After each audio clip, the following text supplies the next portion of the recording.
Sorry we can't be in person today, but I think we're all used to this by now. I'm Joshua Switsky with the Planning Department staff, joined by some of my colleagues who you'll see in a little bit. Thank you everyone for coming to this workshop about the MOU between UCSF and the city regarding the proposed Parnassus Heights campus plan. Just as a reminder for everyone who's on now, who's joining us at 5 o'clock, for the next half hour until 5:30, we dedicated this for UCSF staff to provide an overview of the proposed Parnassus Heights plan for those of you who are not yet familiar with it or need a reminder and a brush up on the components before we have the main workshop this evening to talk about the MOU.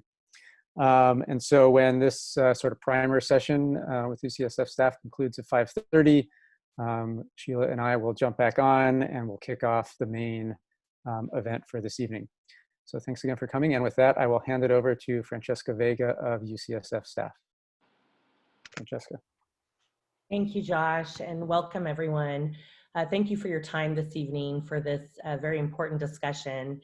I'm Francesca Vega. I'm the Vice Chancellor of Community and Government Relations for UCSF. Before I turn it over to my colleague, Kevin Beauchamp, I just wanted to quickly share, just for reference purposes, that this evening's discussion is centered on our community investment, the community investment piece of the comprehensive Parnassus Heights plan. So it's not intended to do a more detailed discussion on the CPHP itself. This being said, I just want to make sure you're all aware that we do have UCSF staff that will be participating in the breakout sessions, and that will definitely be here if there are questions that you have relevant to the CPHP. We'll make sure that we follow up with you and provide a prompt response to any detailed questions you might have. That being said, I know that many of the participants in tonight's program are well aware of the comprehensive Parnassus Heights plan. So we look forward to talking through and doing a deeper dive on the various community investments that we have been focusing on and talking through with our city partners.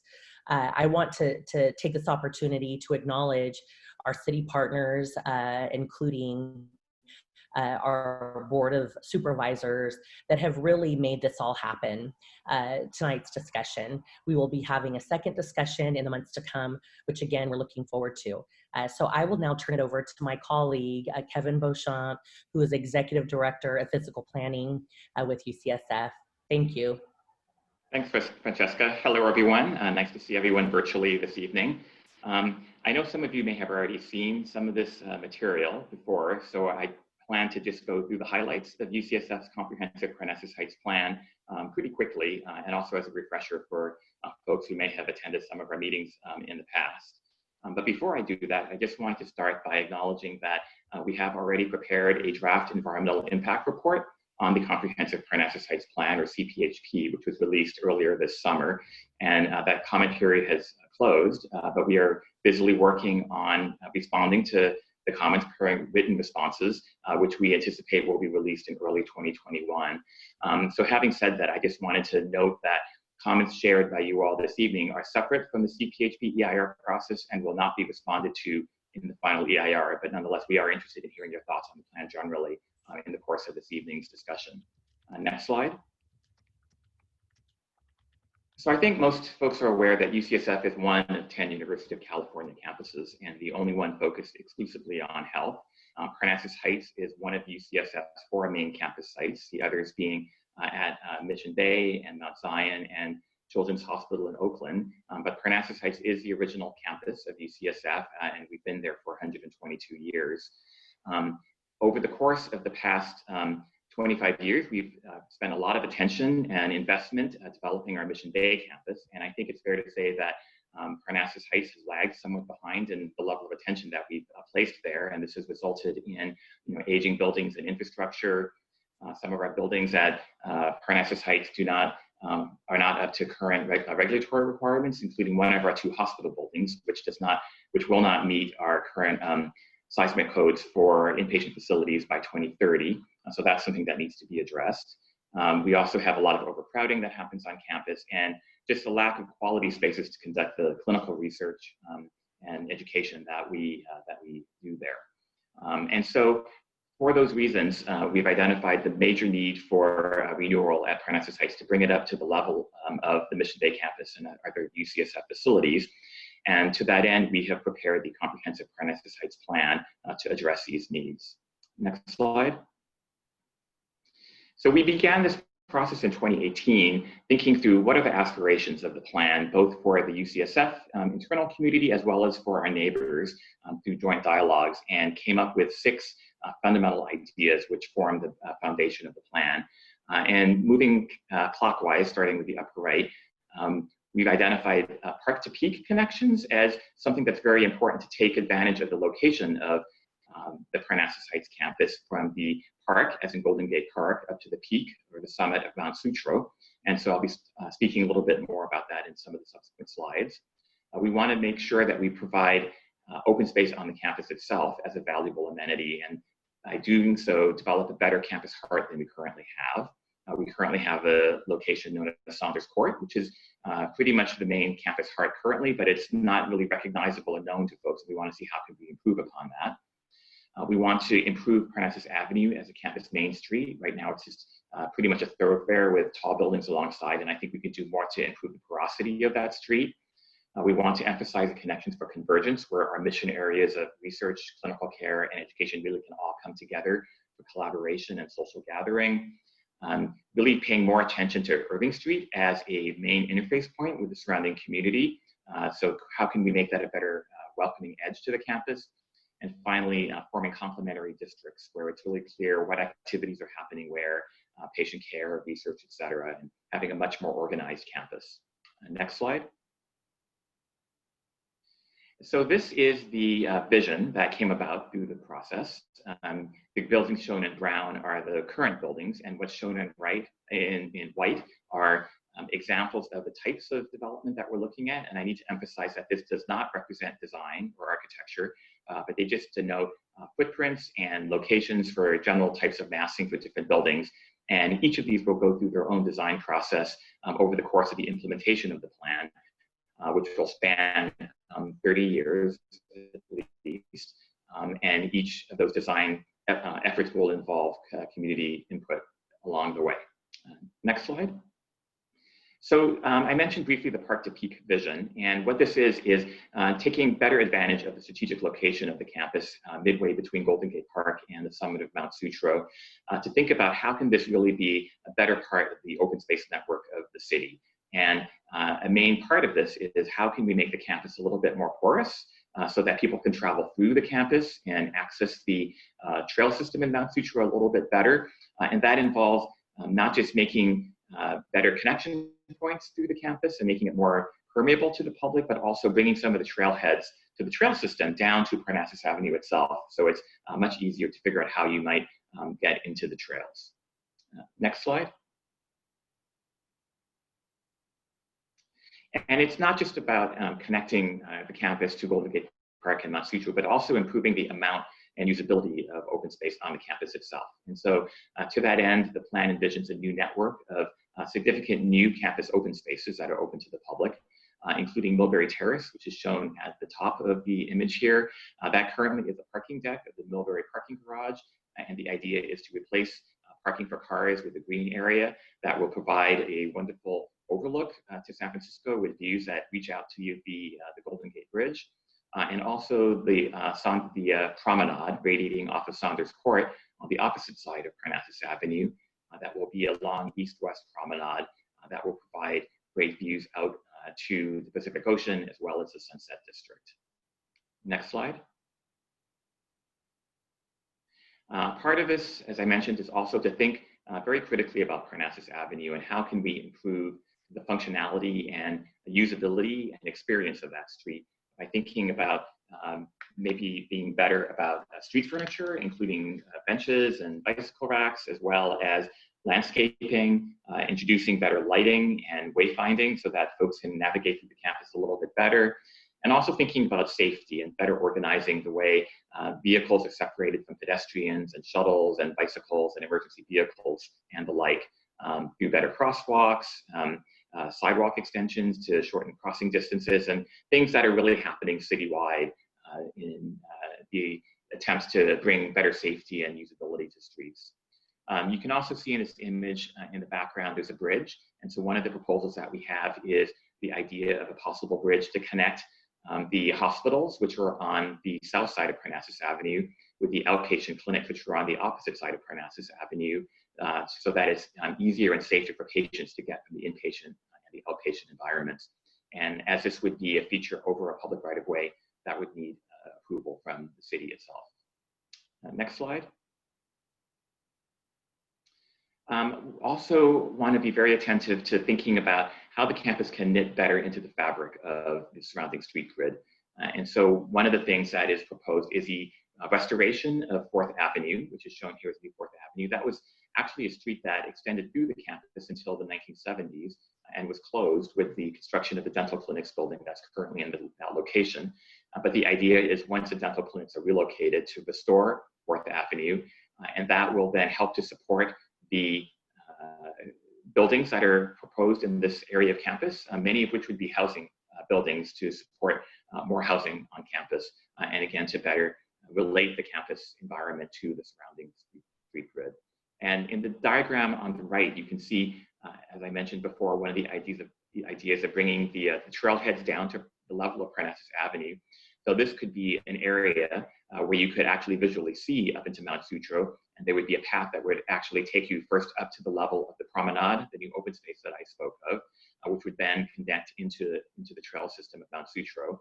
And then also using buildings such as the building shown here to take advantage of the interior public corridors as well as the elevators to assist folks getting up into the Mount Sutro trail system that might otherwise have difficulty navigating trails of that nature. Next slide. The Irving Street frontage is also very important to the campus, and I think right now it's fair to say that we do not present the most welcoming face with the somewhat brutalist where the Enduta stops is to reskin the two buildings in this location. And what's shown here is just an example of what that might look like. It's not an actual design proposal or anything like that. But again, the idea would be to present a better facade to the surrounding neighborhood, and then also to have very obvious vertical circulation shown in this tower element here as really clearly indicating this is a location once you get off the Enduta to be able to get into the campus and to then have an express way of transport up into the level of Parnassus Avenue to get to the hospital and beyond. And I think this is especially important because almost 60% of folks who arrive at campus actually arrive via Irving Street rather than Parnassus Avenue. Next slide. The initial phase consists of 4 projects over the next 10 years, so by 2030, including a research and academic building on the site of UC Hall, shown at number 1, increasing the amount of housing that we have up at Aldea, which is off the map, but at the top of Mount Sutro, the Irving Street arrival, which is that vertical transportation system and connection between Irving Street and Parnassus Avenue that I mentioned, as well as the new hospital at Parnassus Heights. Next slide. There's a significant amount of new housing in the plan, 1,063 units, and 762 of those units would be at Parnassus Heights itself, both in the area of Aldea, as well as on the west side, and this would result in a quadrupling the amount of housing that we have at Parnassus Heights. Next slide. And as we do all this, I think it's a great opportunity to really raise the bar of design excellence on campus. I think when you look at the campus now, you can see that it's been developed organically over the course of many, many years, over a century, and it doesn't really have a unified look or feel. And so by the preparation of these design guidelines, the goal is to apply these first to the hospital and the research and academic building, so that at either end of Parnassus Avenue, you have 2 buildings that set the tone for what the future of design excellence at Parnassus Heights could look like, that the remainder of the infill buildings would then follow. Next slide. And then finally, this just depicts the spatial implications of the plan. Right now, the proposal is to provide an additional 2 million square feet of new construction by 2050 for a total of 5.96 million square feet.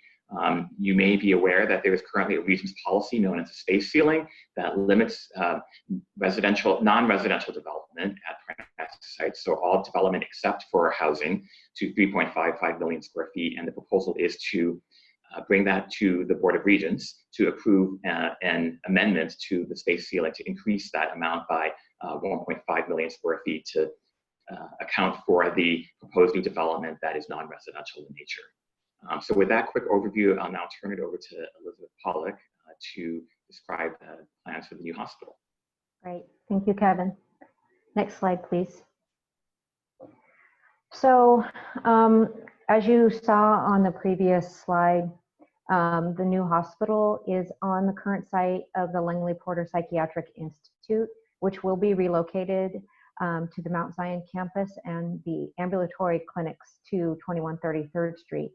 And so many people are asking why do we need a new hospital and why at Parnassus? And clearly it starts with the fact about our demand and our struggles with capacity that have continued to plague us even after we were able to relocate the pediatric and obstetric patients to Mission Bay. So we are at record high demand, and it's essential for us to grow in order to accommodate that demand. We expect the demand to increase over time as well as the demographics of the Bay Area and of the country continue to move towards a more geriatric and Medicare-aged population. We need to expand to meet the critical seismic elements that, that Kevin mentioned earlier, but also for recruitment and retention of our staff. So we are competing for staff at various places that have already upgraded their facilities, and because our facilities are so outdated, we really need to match them in order to recruit and retain the top clinicians that really make UCSF what it is today. Moffitt Hospital is the hospital that does not meet seismic code and needs to be decommissioned for inpatient care or seismically retrofit. It was built in 1955, and so it is very, very outdated and undersized and doesn't really meet the clinical standards of today, much less moving into our future. And we really need to invest in the quality of the hospital at UCSF in order to continue with our public mission that combines both top-tier patient care with research and the training of our next generation. Next slide, please. So what does it mean that we struggle with capacity? I think that if you've had to visit our emergency department, that's one of the clearest areas where we really struggle. We regularly are overcrowded in our emergency department with 5 or more patients that have to stay overnight, many patients crowding in the hallway, waiting to be seen, waiting to be admitted to an inpatient bed. We also, for example, the size of our facilities are really problematic for us moving into the future. An example of that is the size of our operating rooms, our interventional labs. They don't currently support the technology and IT infrastructure that is really needed for the current modern equipment that is required to provide the kind of tertiary and quaternary care that we provide. We don't have all private rooms, so this is a huge patient and family dissatisfier. Privacy is really important when you're sick and vulnerable, and the new hospital will allow us to move towards all private rooms. Private rooms are also a huge improvement for infection control. And even before the pandemic, we knew that movement towards private rooms would help in this area, but now with even more of a focus on infection control, the idea of private rooms becomes even more crucial.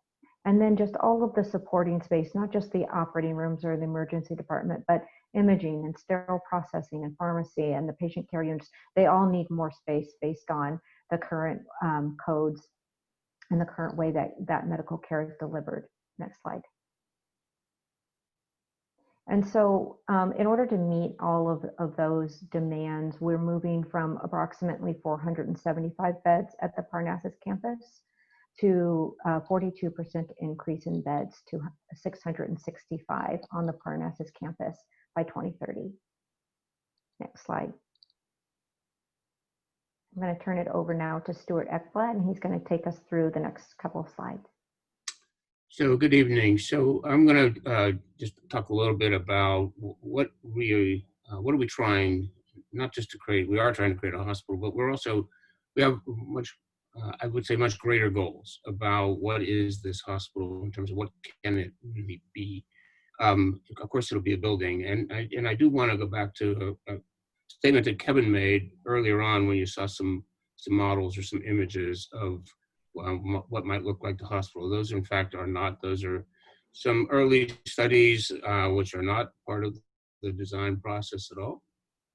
So I just want to caution you, those are not the design of, and at this point, there is not a design for this building, but we are working towards that. But I think what's really important is these couple words that you can see, excuse me, in terms of what we want, is we want a building that we want it to be a place that's welcoming. So it's not just the building, it's not just a big hospital, but in fact it's welcoming, it's part of the community.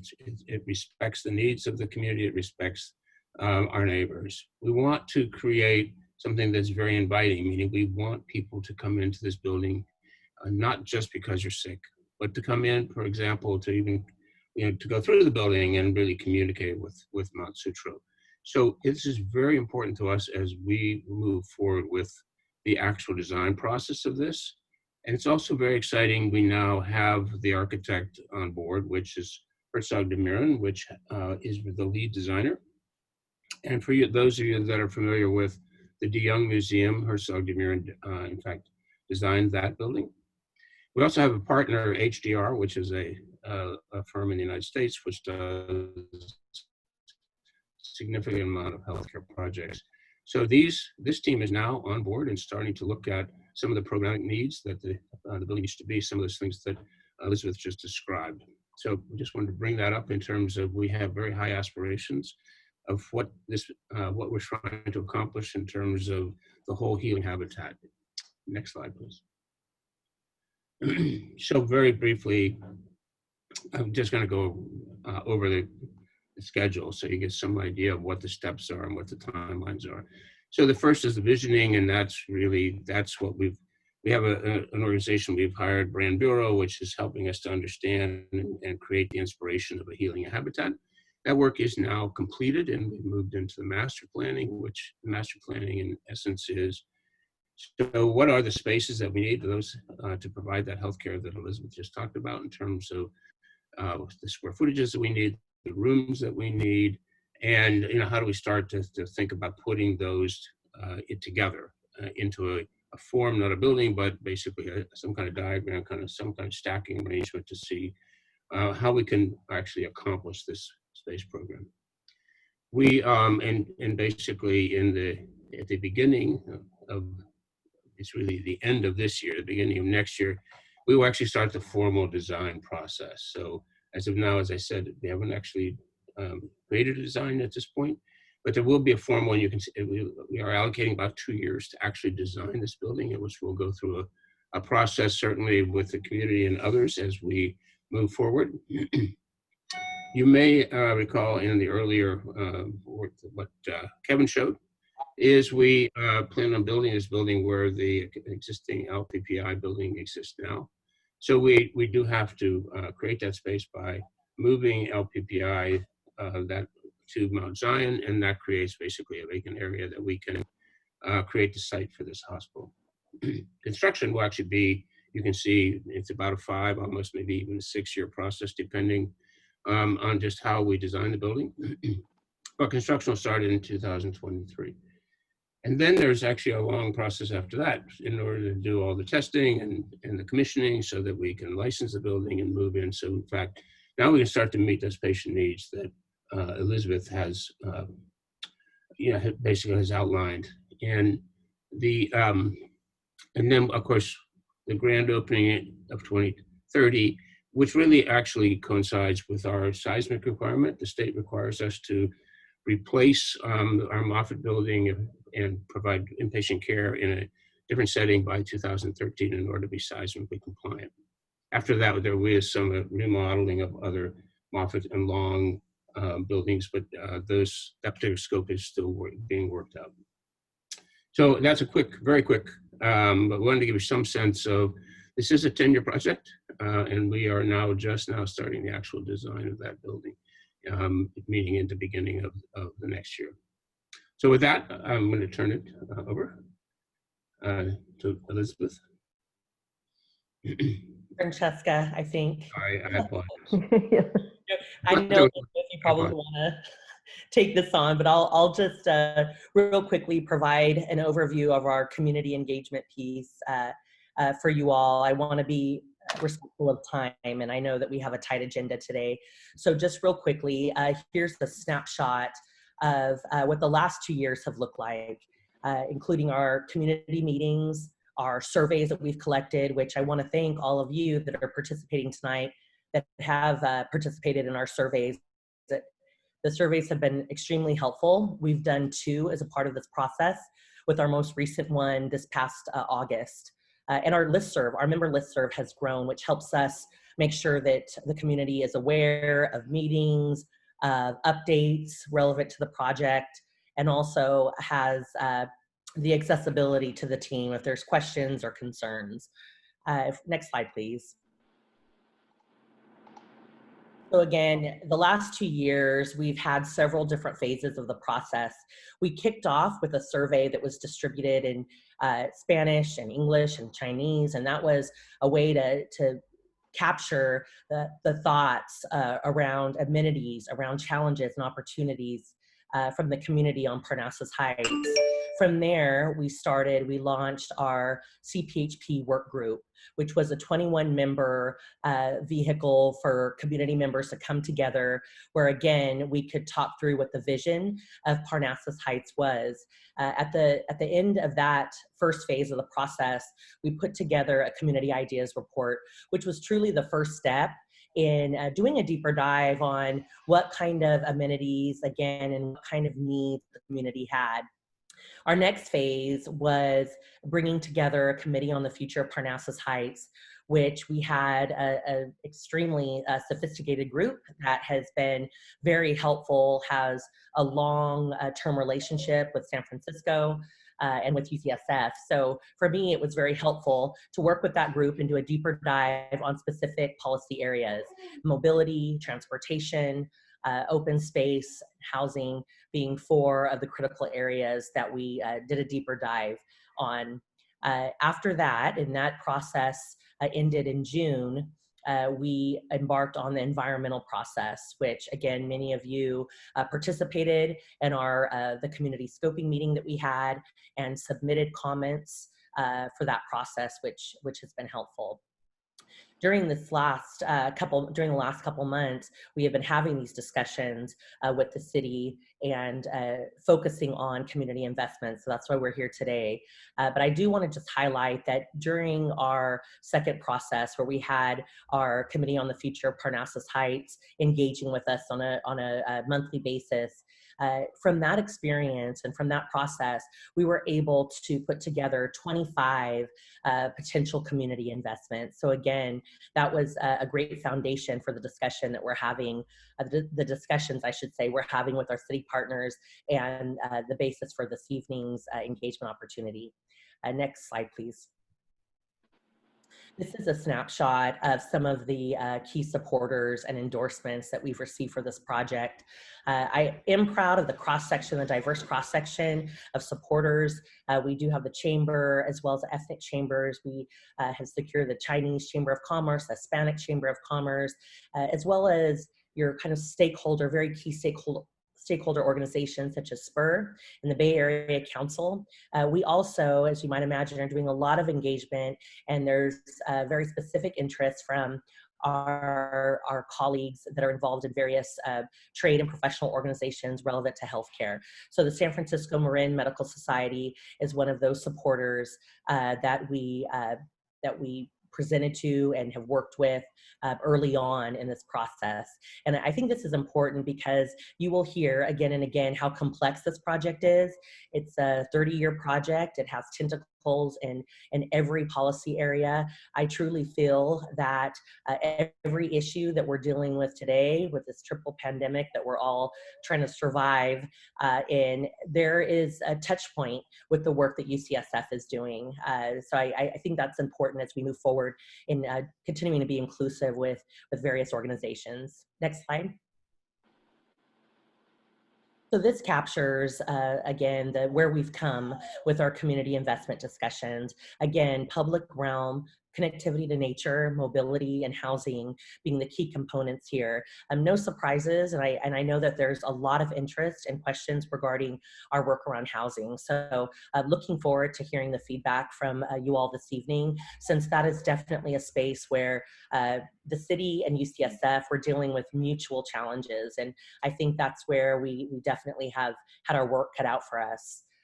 Just a few details on regarding each of these public area, or I'm sorry, policy areas. So for instance, with mobility, where we've had ongoing discussions with our partners at SFMTA, how we can support SFMTA with their planning to improve frequency capacity given the growth, the population growth that CPHP will garner. Pedestrian safety, that was an issue area that came up again and again throughout our community process, and that has also been a focus. With connectivity to nature, Stuart touched on this, Park to Peak, and how the transformation of how healthcare can serve the community and patients in a healing environment. That is another, what I feel, a very exciting aspect of this project, and one piece that we've heard a lot from our community members. And then again, housing, workforce housing being at the center of those discussions, but looking at student and trainee housing and our capacity and bandwidth and how we can best partner. Next slide, please. So here is just a snapshot of actions for further exploration and some of the vocal points of our conversations around open space. Again, in your breakouts, I think you'll have a chance to chime in and talk a little bit more in detail about some of these ideas that are captured here. So how implementing a full Parnassus streetscape in the initial phase, and I believe that was touched on earlier. Also developing education and volunteer support facility for the Sutro stewards. This is a discussion that we have been having for some time, and it's a real opportunity to open up the space further to San Francisco. Also improving wayfinding along Mount Sutro trails. These are, again, various ideas that have come up repeatedly in our ongoing discussions. Next slide, please. Again, this is a snapshot of some of the mobility-specific actions that we have discussed: bicycle improvements, partnering with SFMTA on targeted NJUDA improvements, traffic signals, improved shuttle muni connections, hoping that we are in alignment with some of the thoughts that you all may have on these actions as well. Next slide, please.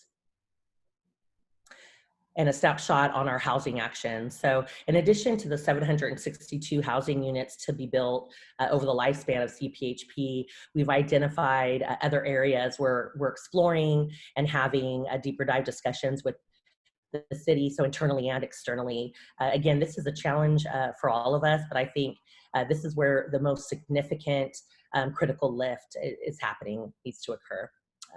Next slide, please.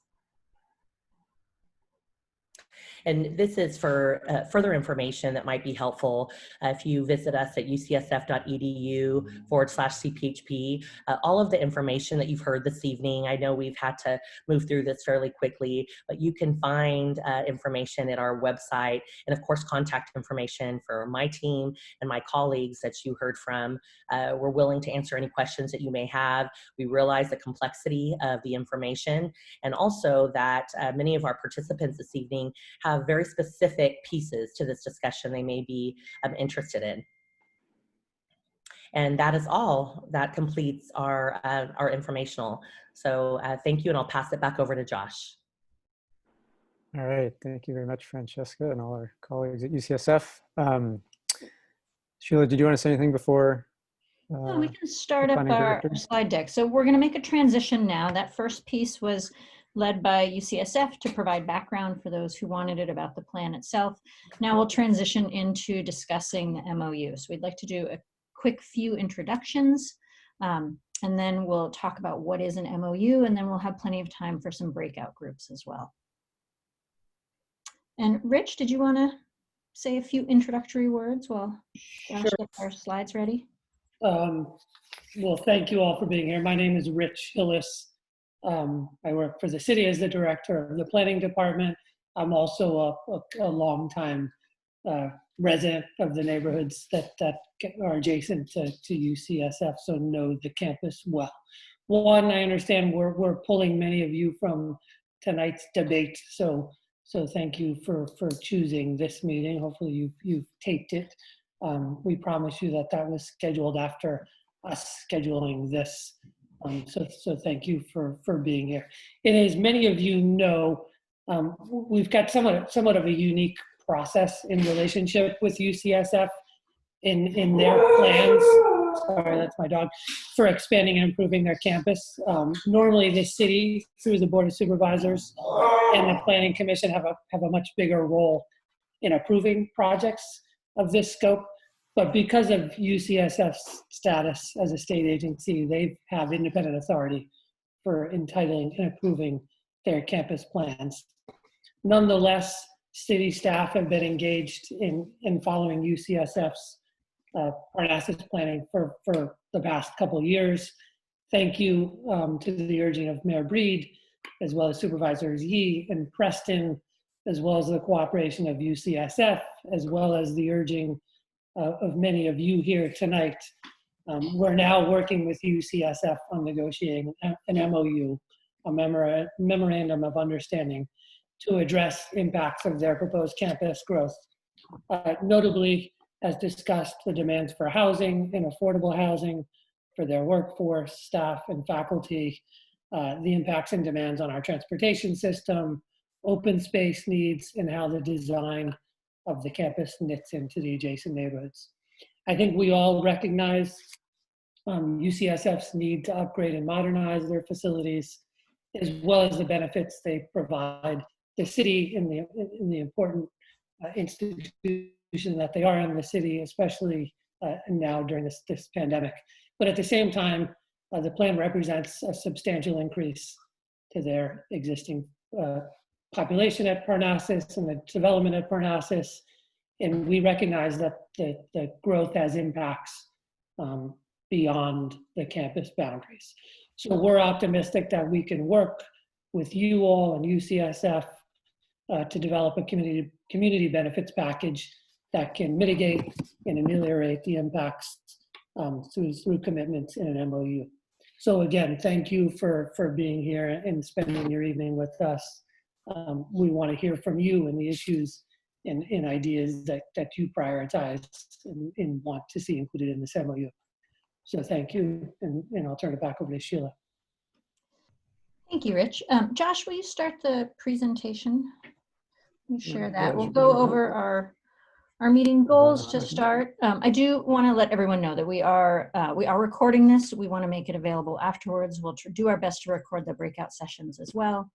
And we are making note of your comments too. I know that there's lots to be said. We'll try and get you into the breakout rooms soon. And anything that we don't cover, we'll make sure to make note of those. I'm getting there. Just give me a second. No worries.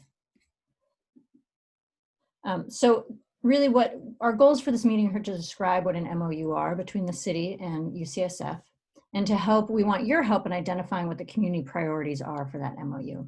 As we've said, this meeting won't focus on the EIR comments or the comments on the contents of the master plan itself, but really on the MOU.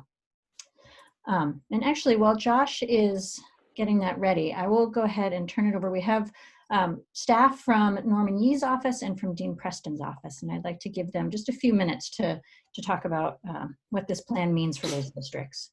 Jen, I see you there. Do you want to say a few words for us? Yeah, really quickly, I just want to thank everyone for being here tonight and appreciate the staff at Planning, Director Hillis, plus UCSF staff for helping to put together this session. And moreover, this session is really for the public. I know that community members have more or less been engaged with the UCSF stakeholder process for some time. Some of you might be new to it. Others have been probably very entrenched in it. And this MOU between the institution and the city hasn't really been touched since 1987. So I think it's due time to relook at that. And again, the reason that we wanted to pull together this session is to hear directly from you, our constituents, on what you would like the city to help negotiate as part of this arrangement. We do see that UCSF is a partner, it is a huge employer, but we also recognize that with this huge undertaking, there are going to be impacts, and we want to make sure that we get your feedback and help to incorporate that into this new MOU. I'm sorry that President Yi couldn't be here today. He's actually presiding over the Board of Supervisors right now. They actually have a number of appeals, and so is Supervisor Preston, but we're here to listen and to take any suggestions that you might have. Thank you, Jen. It's nice to see you. Kyle, do you want to offer a few words? I'm happy to. Thank you very much for having me, Kyle Smealy. I'm a legislative aide for Supervisor Dean Preston. Do just want to echo the sentiment of our appreciation to the neighbors, to the stakeholders who have made time tonight and also have been engaged in this process to date.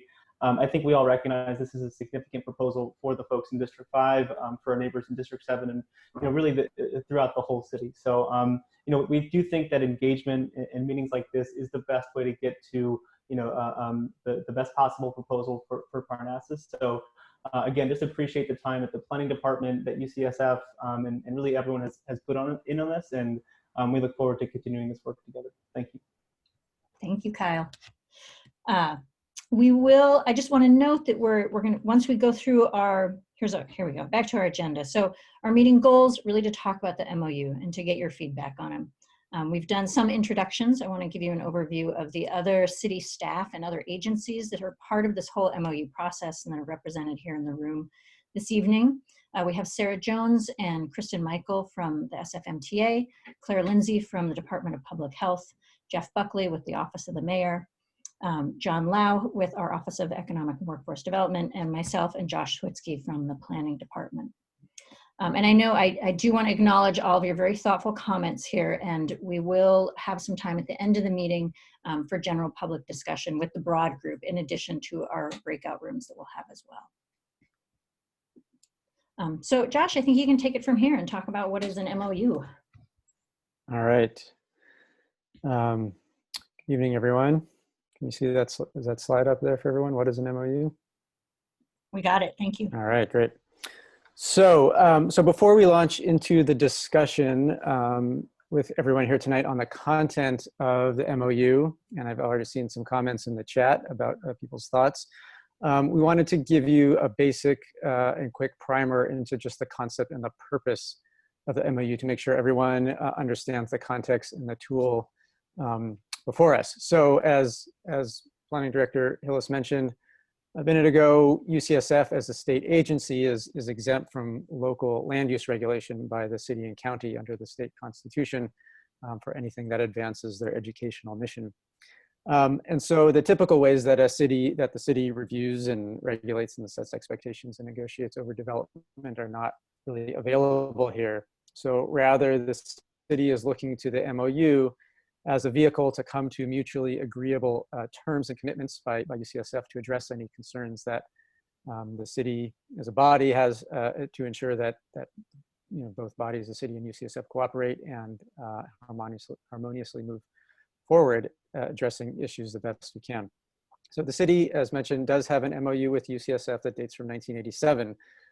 In contrast to what this MOU that we're here to talk about tonight is intended to do, the 1987 MOU was primarily just spoke to how UCSF and the city coordinate and cooperate on an ongoing basis, and kind of shared general intentions and designated specific individuals like the planning director and certain people at UCSF to coordinate on an ongoing basis, as well as the planning commission. So these are just the general terms of that. It didn't speak to specific terms of development or growth and the kinds of tangible things that we're primarily going to be talking about this evening. So this MOU, on the other hand, is intended to include more specific and legally binding commitments of both UCSF and the city. There are other analogous MOUs that both this and other cities have with state institutions. For instance, our city has an MOU with San Francisco State, another state chartered educational institution that dates from about 13 years ago. And several other cities that host University of California campuses like Davis and Santa Barbara have signed MOUs with their universities in recent years on issues related to similar campus growth plans. And to be frank, typically those MOUs have come in the context of those cities and counties agreeing not to pursue or to settle ongoing litigation initiated by those cities and counties in exchange for addressing the local jurisdiction's concerns about the impacts of campus growth. And so, of course, here that's our goal as well, is to avoid some sort of legal entanglement like that and to mutually come to some agreements about what the best course of action is. We also just want to be clear that the purpose of the MOU is to primarily address concerns that aren't typically or satisfactorily addressed through CEQA or through the EIR process, or in the case that some of those items that are described in the EIR, such as improvement measures or implementation of mitigations that necessitate actions or implementation by the city, are memorialized. And as well, since the city doesn't directly regulate or put conditions on the development of the plan itself, if to the extent that there are elements of the proposed plan, like for instance, the housing components or other elements, the city wants to make sure that those actually get implemented concurrently with the plan. The MOU is the place to memorialize those things. So with that, I'll just pause for a moment to see if there are any specific questions on the technical aspects of what is the MOU and what its purpose is. And so if you could just put those questions in the chat, we'll take a couple minutes to address those. So someone asked a question, I don't believe MOUs are considered legally binding. That's actually not necessarily true. It all depends on what is in them and what the terms are. So to the extent that both parties are providing what's called consideration, they're giving up something of tangible value in exchange for something else, then the MOUs are binding, and the MOU would speak to what the terms of that would be in terms of meeting those obligations.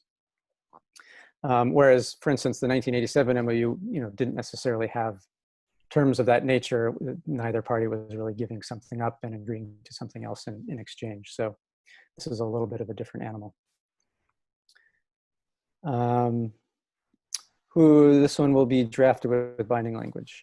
Yes, that's the intent. I mean, I think everyone who's, we're going through this process with the intent that that is meaningful and enforced by both parties, the city and UCSF, and so that's the intent. And there's be an army of lawyers on both sides working on that. Can the MOU be used as a view? Yeah, so someone's asking about whether the MOU can be a vehicle for talking about the types of care, and that's actually a topic that we will be in discussion in a moment. Is there anyone from the PUC at this meeting? I don't believe we have anyone in the PUC at the meeting at the moment, but the SF PUC is engaged, has reviewed the EIR, and is engaged as part of the city family in looking at the plan. Are there any last questions on the logistics of the MOU or the MOU process before we kind of dive into the meat of the content? All right, seeing none, I will share my screen again.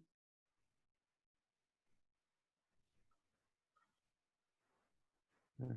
And if you think of other questions as well, you can either ask them during the rest of the session or you put them in the chat or send us a message afterwards, and we're of course happy to answer those questions. So just to recap, I mean, for those of you who are familiar with the plan or were here for the first half hour, obviously the context of this conversation is the growth of that's inherent in the proposed plan and what that would mean for the city and the neighborhood. Again, total growth would be approximately 2 million square feet, of which about 1.3 million would be in non-residential space, mostly clinical space with a sizable amount of additional research space. And then the bulk of the other 700,000 square feet would be in the form of additional housing on the campus. And in terms of the population projections, those of you who read the EIR might be familiar with these numbers. All told, by full build out and what's considered 2050 time horizon, it would be about a 50% increase in the daily population of the campus, of which the majority would be new employees and staff, and smaller amounts of additional students and faculty and patients and visitors. So that's of course, that's the context of what issues would be of interest for the MOU. Certainly housing, you know, the question that we want to ask all of you is sort of, and there's been some questions about the housing that is proposed, but you know, as it relates to either that housing specifically or in addition to it, what priorities and thoughts do you have about what ought to be included in the MOU as it relates to housing? On transportation, what priorities do you all have in terms of providing service to the area to serve this growth? Someone brought up the question of healthcare. That is an issue that we are interested in hearing about. Certainly as a major healthcare expansion in this location. Do people have thoughts about whether the MOU should delve into this issue at all? Open space. Clearly Mount Suture is a major open space amenity that UCSF maintains for the public. What thoughts do people have in terms of open space and other public facilities, and whether the MOU needs to get into any further detail on that? And then ongoing coordination. And of course, this was the topic, as I mentioned, of the 1987 MOU itself.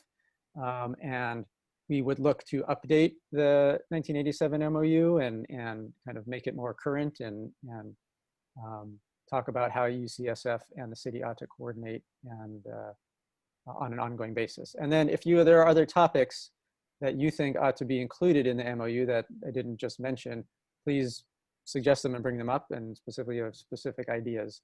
The ones that I just went over are the ones that so far the city is primarily focused on, seem to be the ones of greatest concern that we've heard from the UCSF process to date, as well as other comments that we've heard. So with that, I'll hand it back to Sheila to explain what we're going to do now.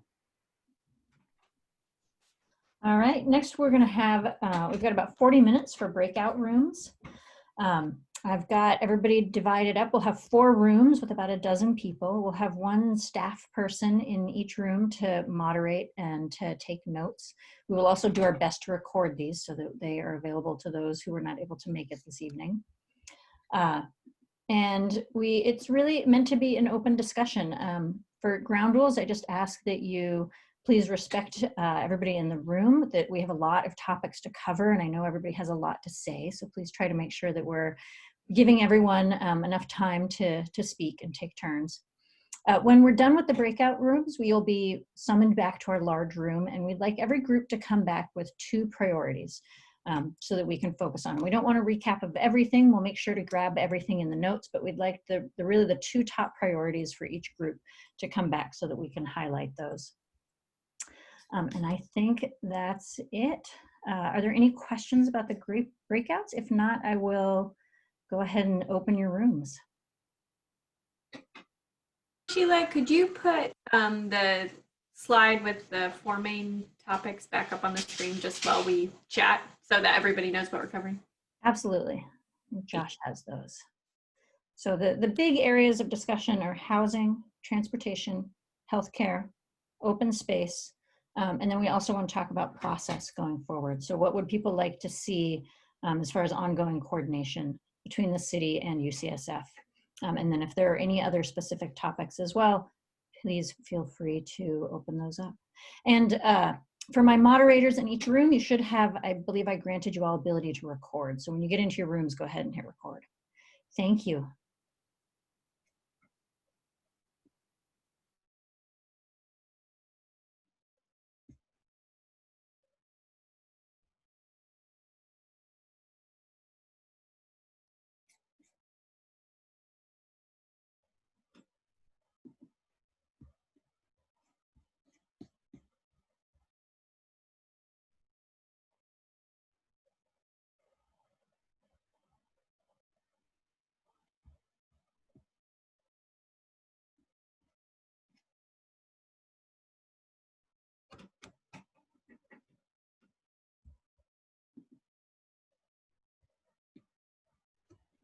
Looks like we have a few people that didn't make it into rooms, huh?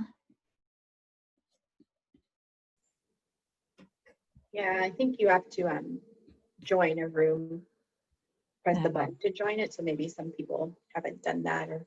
maybe Okay, stepped I'll away. give them a few more minutes. Oh yeah, it says I can see not joined. Okay. So some of us were not going to join a Yep. room. I left you out. It's not Okay. personal. Pat Scatena, I see you here in our main room. You should be able to join room number 2. And Diane Wong.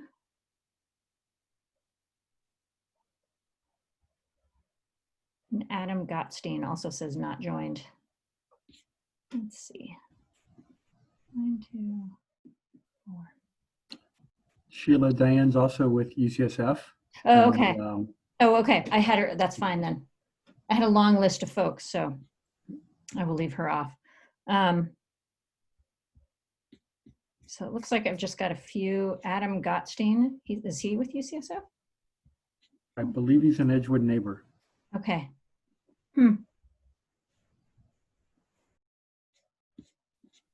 I can see them here in the main room.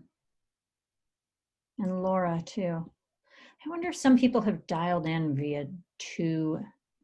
Oh yeah, if you don't sync your phone to your video or whatever that is, then sometimes, yes, you're right. And it only moves 1 when you do the room. Okay. All right, I'll give him another minute. Rana, it's okay. In my room is, oh, wait a minute. Wait, what happened? Oh no, I think you need to send me over to room 4. Okay. All right, hang on. I thought I had stuck somebody else in there. Okay, so Rana, I'm gonna give you host. Sounds good. I'll hang out here. All right, send me to 4. Okay, assigning to 4. See ya. Thank you. To speak. Oh, right. Oh, and I'm supposed to press record too. I'm sorry. Oh, it is recording. Okay. Oh, so- hi, John. Oh, We're okay. I can take over if you want. If you just want to be my note taker, then we can. okay. I'll do that. I All already right, super. teed it up, I think. All right, great. Sort of Thank you, discussed everyone. the ground rules, and I'll just take some notes. Yeah. So just brief introductions. I'm Sheila Nicolopoulos with the San Francisco Planning Department. I'm fairly new to this project, but I've been with planning for more than a decade now. So as I said, this is our opportunity to hear from you. So if anybody is ready to jump in, please go ahead. I'm ready to jump in. All right, go for it. Richard Rothman, I emailed you. I'm concerned